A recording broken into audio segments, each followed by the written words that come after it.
Hi guys, welcome back to the BookTube. Thanks for tuning in. Grab your drinks and your snacks because I'm about to do a full winter reading wrap up today. I'm even going to cheat a little bit and include some of the books I read late last year, like fall-ish, just because I never got the chance to talk about them on this channel because I was going through a lot last year. I'm going to do things a little bit differently from how I normally do, and I'm going to start with my lowest stars and end with my highest stars. So 2 stars to 5 stars. Let's get started. Starting off, controversial. My 2-star read is I Who Have Never Known Men by Jacqueline Hartman. This was first published in French in 1995 while I was being born, and later translated into English, and it has been regaining a lot of popularity lately. I feel like I've been hearing about this book everywhere. So I decided to give it a try. It's about 40 women who are locked underground in a bunker, and they're guarded by men, and they don't know why they're there. They don't remember going down into this bunker. And it's told from the point of view of our youngest woman. She's a child when the novel starts, and she doesn't have any memory of the outside world at all. She pretty much might as well have been born and raised in this bunker because it's all she knows. And these women escape this bunker out into this strange world, and they have to survive, and they don't know if they're even on Earth, basically. First of all, this book is entirely one big wall of text. There's no chapters.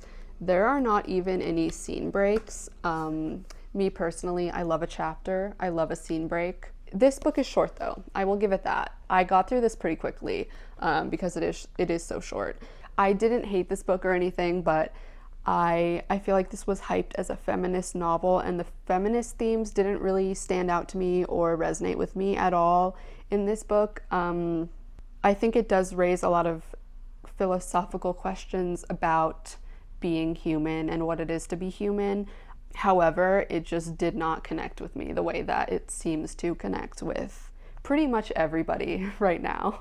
If you want me to talk more in depth about that, I can, but that's that for now. Next, my 3-star read is going to be Half His Age by Jennette McCurdy. I have an entire video on this book on my channel, so if you want, you can go check that out. But Jennette McCurdy, she wrote I'm Glad My Mom Died, the memoir, which I loved, so I wanted to pick up her first fiction novel. And the subject matter wasn't anything that I would personally be like very excited to read, but I did enjoy it because it was Jennette McCurdy. So that's that on that. Next, getting into 4-star territory, Margot's Got Money Troubles by Rufi Thorpe. This is about a young woman who gets pregnant from an affair with her college professor, and then decides to keep the baby, and then decides to start an OF account in order to make ends meet. This was written in a really unique way. The author actually switches between third person and first person throughout this novel, and when she's speaking to us in first person, she tells us that she has to sometimes switch to third person and talk about herself in the third person because it's easier for her to, I guess, have empathy for her own story if she talks about herself that way. So I thought that was kind of cool because whenever it switched to third person, I would kind of feel like something's about to go down or like something emotionally intense is about to happen. Okay, I'm not even gonna lie, because I'm so used to reading horror and thriller novels, the stakes in this didn't feel very high to me at all, and I actually put this down about halfway through and left it for a while because I just was not that excited by the story. Everything was going well for Margot, but I'm glad that I picked it back up because I feel like stuff really started to go down in the second half where people started to turn on her and things started to get good. This raises some questions about what it means to be a good person and deserve a good life, and what does it mean to do the right thing.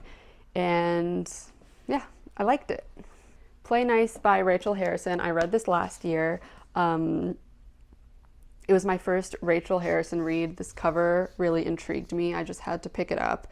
It's about a woman who is an influencer, and she had grown up in this house that was rumored to be haunted. Her mother claimed that it was haunted before she died. She even like wrote a whole book about how this house was haunted. And this influencer decides to go back to fix up this old house and then sell it. And she discovers that maybe something really is going on with this house. It was good and fun, and I genuinely enjoyed reading it. It wasn't really scary like you would expect a horror to be, even though it definitely had horror elements, like the haunted house and what's going on in there, but it doesn't feel like it's made to actually scare you. It's just like a story about life with some horror elements in it, but I did enjoy it. Not Quite Dead Yet by Holly Jackson. Holly Jackson's first adult novel, and I read this around Halloween, and it does have very strong Halloween vibes. Definitely a very on-theme read for that time of year, but any time of year you could enjoy this. It's about a woman who basically has 7 days to live because someone tried to murder her, and they caused some sort of brain injury, and the doctors gave her 7 days. And in those 7 days, she vows to solve her own murder. It's a really fun investigation thriller. Definitely a very light read, like a light, fun thriller, not something that's like super dark or anything like that. Something that pretty much like anybody could enjoy. If you're not typically into thrillers because maybe they're too dark for you, this would definitely be the one to read. But as someone who does like those dark thrillers sometimes, this is like a really nice palate cleanser type read. Just really fun. Okay, getting into 5-star reads. Such Sharp Teeth by Rachel Harrison. I just finished this one recently. My second Rachel Harrison read. This is about a woman who is transforming into a werewolf. She goes back to live in her small hometown for like 6 months to take care of her pregnant sister, and she gets attacked by a werewolf, and she finds herself starting to transform into a werewolf. The first thing I noticed was, having read one other Rachel Harrison book, her books are very similar. Like her main characters definitely give off the same vibe. They're both like big city girls. They're both big city girls, New York baddies who are going back to their little small hometown where something horrific happens, and they kind of have the same personality, but that's okay. I like this one more than Play Nice. First of all, I knew going into this that the whole werewolf thing might be a metaphor for sexual assault because another booktuber had said that. And I definitely picked up on that in like the first chapter. I could definitely make that connection. Like something's happening to me and I can't control it. And I could tell someone that this just happened, but no one would believe me, that type of thing. But more broadly, I feel like this book is about bodily autonomy in general. I feel like all women can relate in some way or another to having something happening to our bodies that feels completely out of our control, and we just have to like try to manage it as best as we can and just keep going on with life. Like there's an obvious parallel in this between her experience and the experiences of her pregnant sister, but even beyond pregnancy, there's like a million ways that I feel like women can relate to that sort of feeling of being out of control.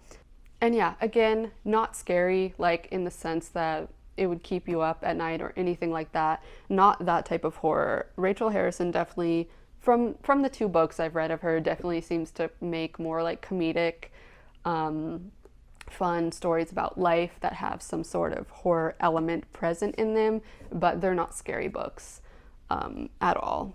But I love this one. I would give it a 5 out of 5. Lastly, an audiobook that I listened to late last year when I was moving and I had to do the long drive. I needed an audiobook to accompany me on this drive, and I chose Down the Drain by Julia Fox. What an absolutely wild memoir. What a completely crazy wild ride. What a crazy life from day one. Just immediately a chaotic and crazy life all the way through. Was entertained every second that I was listening to this book. Feels like a friend telling you crazy stories. My life feels so boring compared to Julia's life. But anyways, guys, that's gonna be it for my winter reading wrap up, and I will see you again soon. Subscribe, and thank you for watching. See you next time. Peace.